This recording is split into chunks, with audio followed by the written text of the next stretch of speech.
বিদেশ থেকে ডলার আসবে না, ইউরো আসবে না, প্রবাসীদের ধরে ধরে পাঠিয়ে দেবে, অনেক কিছু। গার্মেন্টসে ক্রয় আদেশ বাতিল হয়ে যাবে। আপনার গাইবান্ধার কত মানুষ গার্মেন্টস থেকে ইনকাম করতেছে, আর ইনকাম পাবে না, বাড়ি ফেরত চলে আসবে। তো যখন দেখবেন যে এরকম ভয়ঙ্কর ম্যাসাকার চলতেছে, আপনি বলবেন যে রাখো তোমার দিন, রাখো তোমার ইসলাম, নামাও আবদুল্লাহকে, দরকার নাই, এর চেয়ে আগেরটাই ভালো ছিল। এটাই বাস্তবতা। তাহলে কখন ইসলামের বিজয় সম্ভব হবে?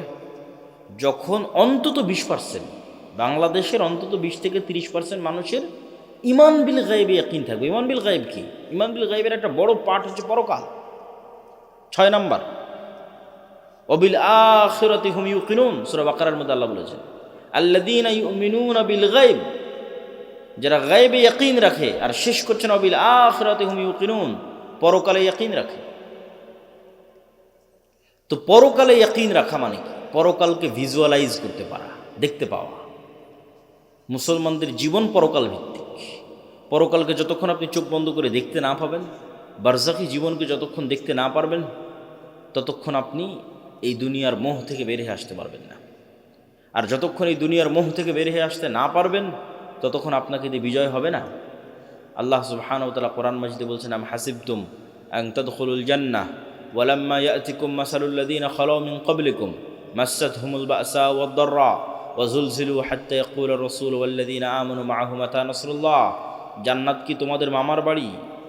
জান্নাত কি তোমাদের নানির বাড়ি? এখন পর্যন্ত সেই জুলুম, সেই অত্যাচার সহ্য করলো না, যেই জুলুম, যে অত্যাচার তোমাদের পূর্বে যারা চলে গেছে তারা সহ্য করলো। তারা কি সহ্য করেছে? সূরা বুরুজ আল্লাহ বলছেন, ওয়ামা নাকামু মিনহুম ইল্লা ইউমিনু বিল্লাহিল আজিজিল হামিদ। পুরো একটা এলাকার মানুষকে আগুন জ্বালিয়ে পুড়িয়ে দেওয়া হচ্ছে, এবং ওই এলাকার মানুষেরা স্বেচ্ছায় আগুনের মধ্যে ঢুকে যাচ্ছে।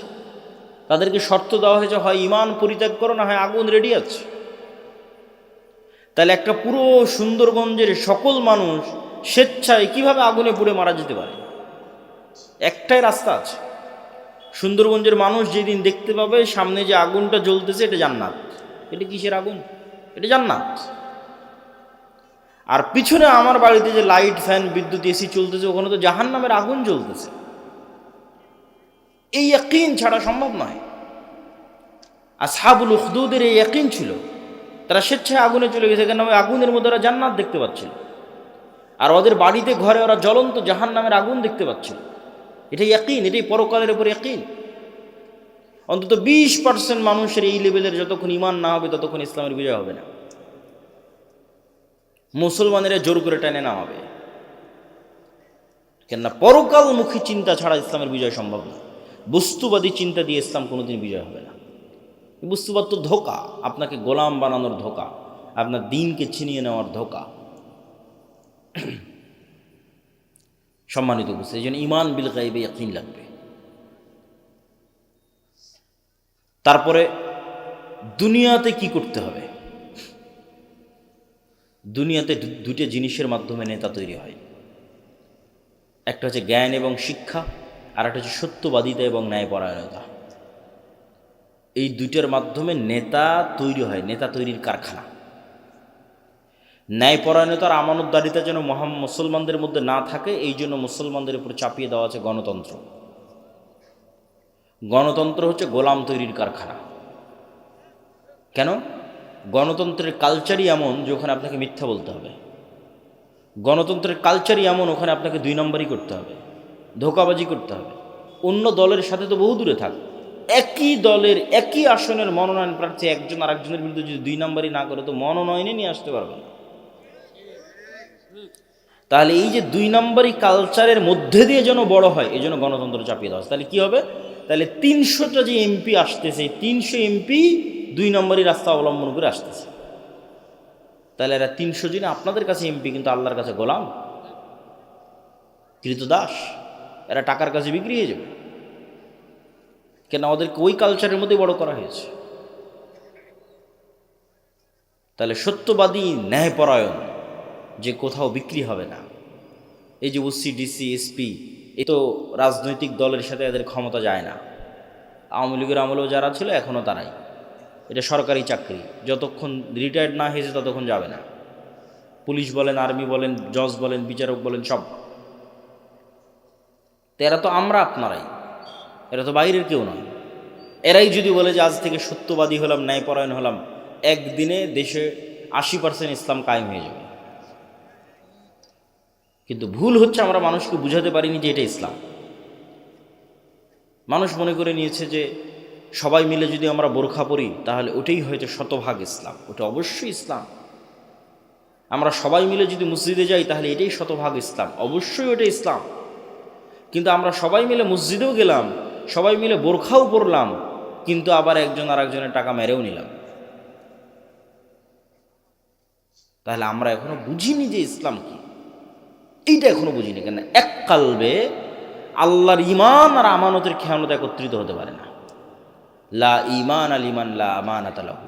ফলত মানুষকে আমরা বুঝাতেই পারিনি। আমি যে বললাম যে আজকে OC, DC, SP, AC land, sub registrar এরা যদি শতভাগ শতার ন্যায়পরায়ণ হয়ে যায় তো 80% ইসলাম কায়েম হয়ে যাবে, এটা কেমনে বললাম?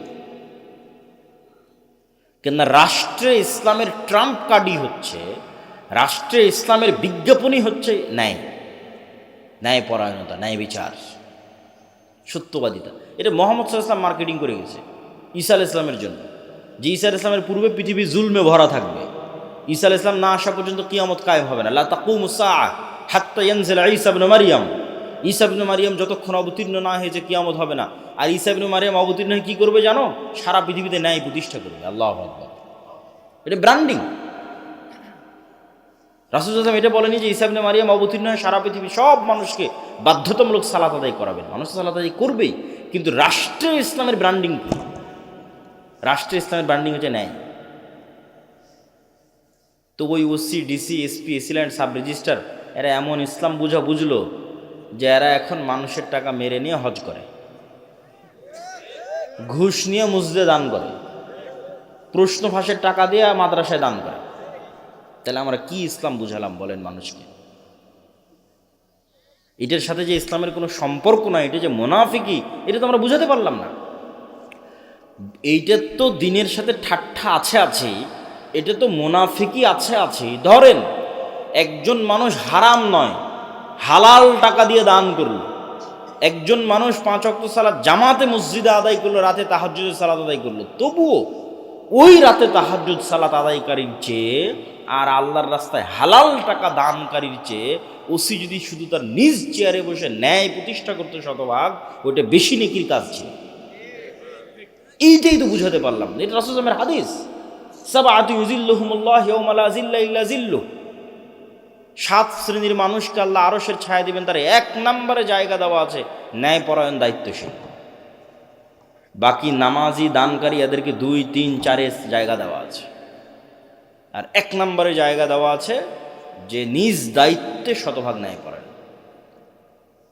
তাহলে OC, DC, SP, AC land, sub registrar এদেরকে আমরা বুঝাতে পারলাম না যে তুমি তো যে পাগলামি করতেছো ওটা তো মুনাফিকি, ওটা তো করার দরকারই নাই। তুমি এই যে দায়িত্ব বসে আছো এটাই শতভাগ ন্যায়ের সাথে যদি তুমি পালন করতে পারো, তাহলে তুমি কি পালন করতেছো জানো?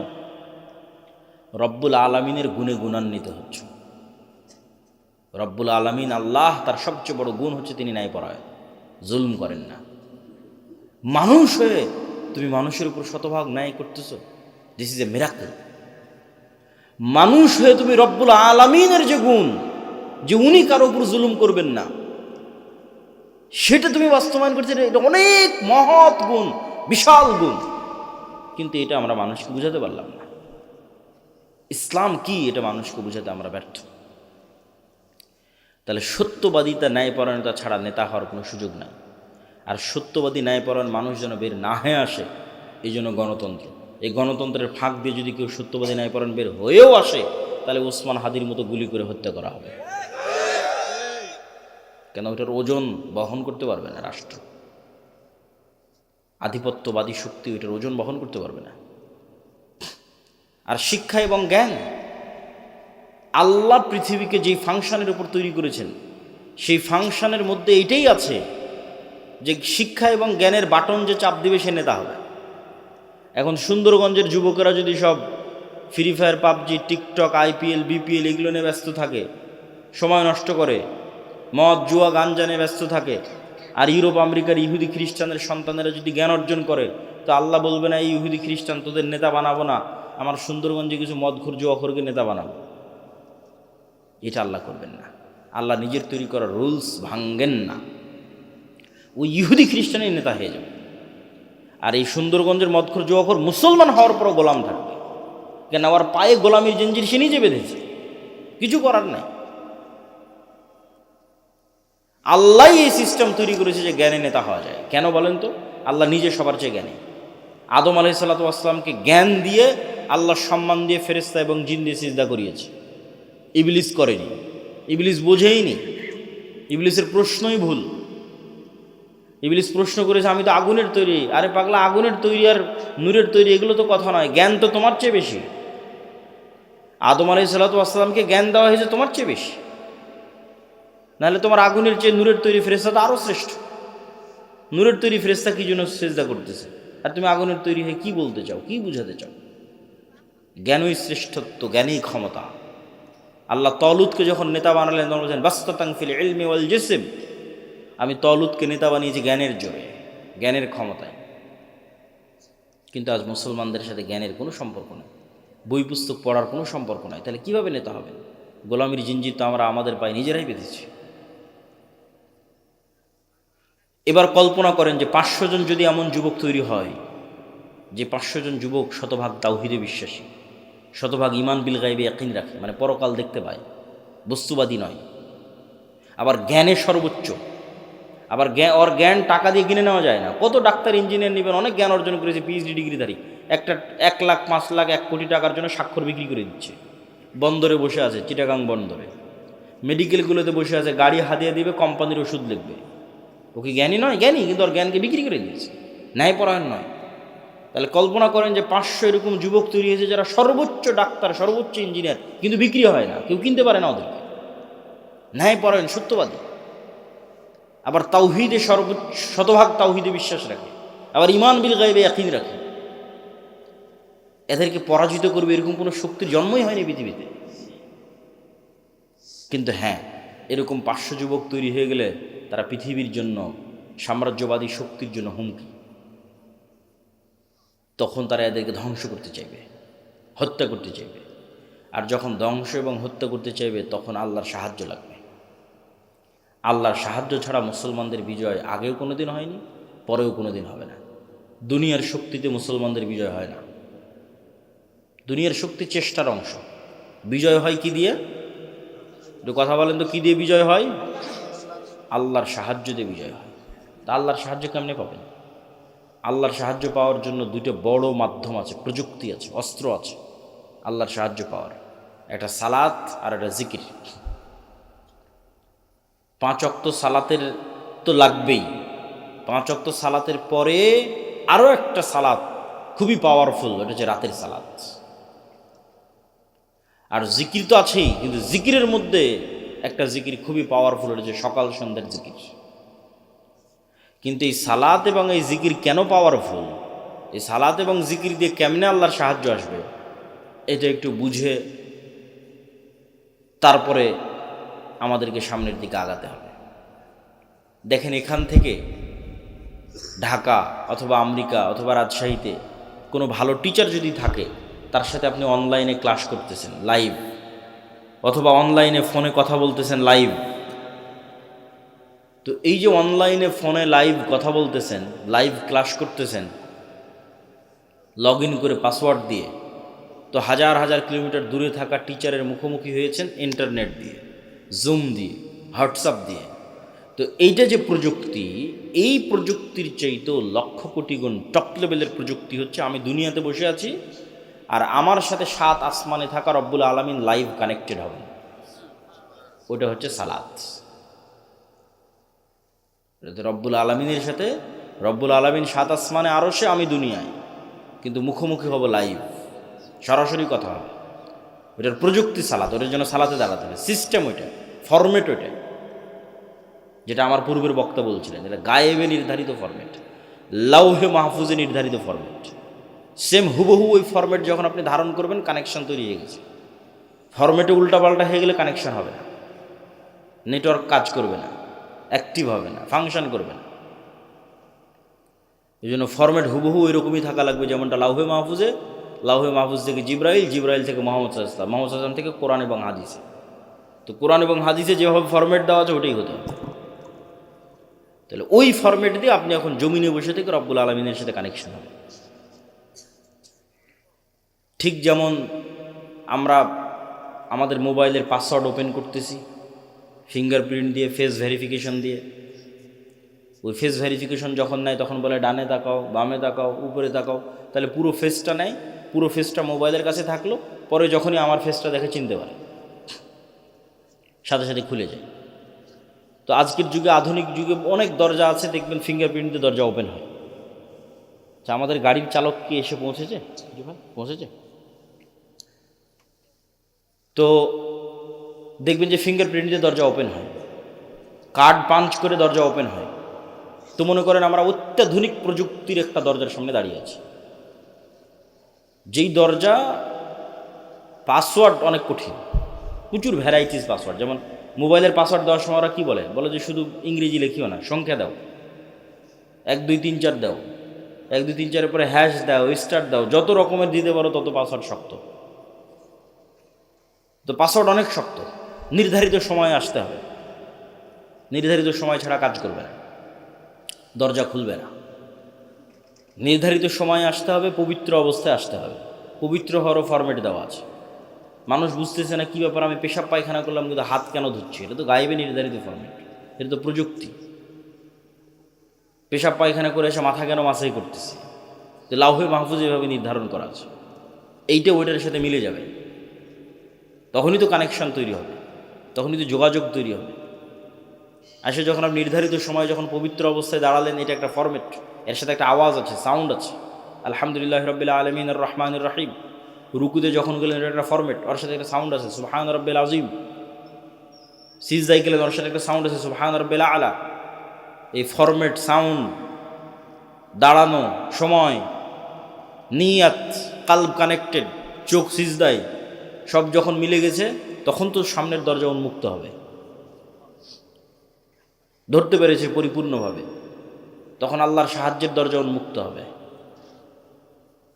আল্লাহ সুবহানাহু ওয়া তাআলার রহমত পাওয়ার দরজা উন্মুক্ত হবে। এটাই সালাত। সালাত ছাড়া মুসলমানদের বাঁচার কোনো রাস্তা নাই, সালাত ছাড়া মুসলমানদের মুক্তির কোনো রাস্তা নাই। কেন? 7 আসমানের সাথে যোগাযোগই হবে না, 5 ওয়াক্ত সালাতে যে নাই ওর নামেই নাই, গন্তিতেই নাই, আল্লাহর কাউন্টের মধ্যেই নাই। তো ওকে দিয়ে কী কাজ হবে? ওর ভোটেরও কোনো দাম নাই, ওর মিছিলেরও কোনো দাম নাই, ওর তাকবীরেরও কোনো দাম নাই, ভ্যালুলেস। 16 কোটি বেনামাজি ভোট দিয়ে যদি বলে ইসলাম বিজয় করবে, এটা মিথ্যা কথা। তা আল্লাহর খাতাতে নাই কিসের ইসলাম? তো 7 আসমানের সাথে যতক্ষণ সম্পর্ক না থাকছে, রব্বুল আলামিনের সাথে যতক্ষণ কানেকশন না থাকছে, ততক্ষণ এইটা দিয়ে আল্লাহ সুবহানাহু ওয়া তাআলার সাহায্য আসবে না, ইসলামেরও বিজয় হবে না। নিজের ব্যক্তি স্বার্থ আদায় হতে পারে, নিজের দুনিয়াবি কিছু লাভ লোকসান হতে পারে, ইসলামের নয়। এই জন্য সালাত ছাড়া কোনো রাস্তা নাই, মুসলমানকে সালাত আদায় করতেই হবে। এই জন্য রাসূলুল্লাহ সাল্লাল্লাহু আলাইহি ওয়াসাল্লাম সূর্যগ্রহণে সালাত, চন্দ্রগ্রহণে সালাত, বৃষ্টি প্রার্থনায় সালাত, যুদ্ধের মধ্যে সালাত। যুদ্ধের মধ্যে সবাই মিলে যুদ্ধ করলে তো যুদ্ধ আরও জমে, তা না করে বলছে সালাতের সময় হয়ে গেছে, অর্ধেক যুদ্ধ করো, অর্ধেক সালাত আদায় করো। কেন? তোমাদের এই যুদ্ধ সবাই মিলে যুদ্ধ করলে বিজয় হবে, ওই থিওরিতে এই যুদ্ধ চলে না। এটা যদি জিহাদ ফি সাবিলিল্লাহ হয়, জিততে হলে রব্বুল আলামিনের সাহায্য লাগবে। রব্বুল আলামিনের সাহায্য আসার জন্য ওই যে ফরম্যাটে দাঁড়াতে হবে, প্রযুক্তি ইউজ করতে হবে, তাহলে আসমান থেকে সাহায্য নামা শুরু করবে। আর আসমান থেকে সাহায্য না নামলে তোমাদের বিজয় হবে না। এই জন্য সালাত আদায় করা ছাড়া মুক্তির কোনো রাস্তা নেই। আর একটা বলেছি, জিকির। জিকির কেন পাওয়ারফুল? জিকির কেন শক্তিশালী? জিকির কেন পাওয়ারফুল, শক্তিশালী? এটা বুঝতে হলে আপনাকে বুঝতে হবে শব্দ, আওয়াজ, বাক্য কেন শক্তিশালী। আজকে আমরা যেই বিশ্বে দাঁড়িয়ে আছি, এই বিশ্বটার আধুনিক সভ্যতা দাঁড়িয়ে আছে যে আমি আবদুল্লাহ এখান থেকে বলবো, আমার এই আওয়াজটা মোবাইলে ক্যাপচার করবে, মোবাইল থেকে নেটওয়ার্কে দিবে, দিয়ে এখন আমার কথা এখন আমেরিকাতে বাজতেছে। এ কেমনে আমেরিকা গেল?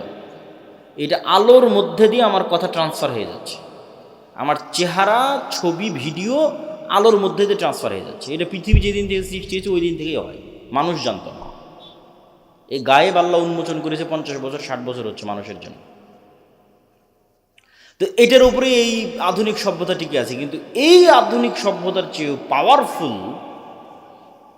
অত্যাধুনিক প্রযুক্তি হচ্ছে শব্দভিত্তিক, আওয়াজ ভিত্তিক প্রযুক্তি, কিন্তু ওর ধারে কাছে বিজ্ঞানীরা নাই।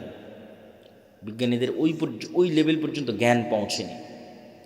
কিন্তু ওই লেভেল পর্যন্ত কিছু জ্ঞান আল্লাহ আবার সুলাইমান আলাইহিস সালামকে দিয়েছিলেন। বলেন আল্লাহু আকবার। তাহলে সুলাইমান আলাইহিস সালাম আজ থেকে 1000 বছর আগে কোন লেভেলের জ্ঞান অর্জন করেছিলেন? যেমন আমার এখানে যদি একজন চাইনিজ বসে থাকে, ও আমার একটা কথা বুঝতে পারবে, খালি আওয়াজ ওর কানে যাবে। কি যাবে? আওয়াজ। তো এটা এক ধরনের আওয়াজ। আমি যে বাংলা বলতেছি, this is one kind of sound, এটা একটা আওয়াজ। আপনি বুঝতেছেন, আরেকজন বুঝে না। ঠিক এখানে এসে একটা চাইনিজ যদি বক্তব্য দেয়, আপনি খালি আওয়াজই শুনতে পাবেন। কী যে আওয়াজ, তো অর্থ জানি না। তাহলে অবশ্যই এই ধরনের কোনো একটা আওয়াজের সিস্টেম আছে, ফরম্যাট আছে, যেটা আপনি উচ্চারণ করলে গরুতে বুঝে নেবে যে কি বললো। বলেন আল্লাহু আকবার। ওইটা আমাদের ব্রেনে আল্লাহ দেয়নি, ওইটা সুলাইমান আলাইহিস সালামকে দিয়েছে। কোন বাক্য, কোন আওয়াজ উচ্চারণ করলে আমি পিঁপড়াকে বলতে পারবো, পিঁপড়া তুমি ডানে যাও, এটার একটা আওয়াজ আছে। এই আওয়াজের জ্ঞান আল্লাহ কাকে দিয়েছিল? বলেন না যে কাকে দিয়েছিল? সুলাইমান আলাইহিস সালামকে দিয়েছিল। এটা সবচেয়ে অত্যাধুনিক প্রযুক্তি, সর্বোচ্চ লেভেলের প্রযুক্তি, আওয়াজ, শব্দ। আবার ওই পিঁপড়া কি বলতেছে সেটাও সুলাইমান আলাইহিস সালাম বুঝত, পাখি কি বলতেছে ওটাও সুলাইমান আলাইহিস সালাম বুঝত। সুলাইমান আলাইহিস সালামের জীবদ্দশায় সবচেয়ে ঐতিহাসিক একটা ব্যতিক্রম ঘটনা হচ্ছে রানী বিলকিসের সিংহাসনকে উঠিয়ে নেওয়া আসা হয়েছে চোখের পলকে। কোরআনে আর বর্ণনা আছে। তো সুলাইমান আলাইহিস সালাম যখন বললেন বিলকিসের সিংহাসনকে নিয়ে আসতে হবে, তখন একটা জিন বলছে, ক্বালা ইফরিতুম মিনাল জিন, যে আমি আপনার এই বসা থেকে উঠার আগে ওই সিংহাসন ইয়ামান থেকে ফিলিস্তিনে নিয়ে আসব। এইটা সুলাইমান আলাইহিস সালামের পছন্দ হয়। তখন আরেকজন বলল, কোরআনের ইবারত হচ্ছে আল্লাযী ইনদাহু ইলমুম মিনাল কিতাব, যার কাছে কিতাবের জ্ঞান আছে, সে বলল যে আপনার চোখের পলক পড়ার পূর্বে সিংহাসন হাজির হয়ে যাবে। তাহলে ইফরিত নামক জিন যখন বলেছে, তখন গায়ের জোরে বলেছে, যে গায়ের জোরে উড়ে যাব, উড়ে আসব। আর পরের জন যখন বলেছে, ও গায়ের জোরে বলেনি, জ্ঞানের জোরে বলেছে। আল্লাহ কোরআন বলেছে আল্লাযী ইনদাহু ইলমুম মিনাল কিতাব, কিতাবের জ্ঞান আছে। কি জ্ঞান? কোন জ্ঞান? যে জ্ঞানে চোখের পলকে সিংহাসন নিয়ে চলে আসবে ইয়ামান থেকে ফিলিস্তিন, 1000 কিলোমিটার দূরে। তো অনেক মুফাসসির লিখেছেন যে আল্লাহ সুবহানাহু ওয়া তাআলার বিশেষ কিছু জিকির তার জানা ছিল, সাউন্ড, আওয়াজ।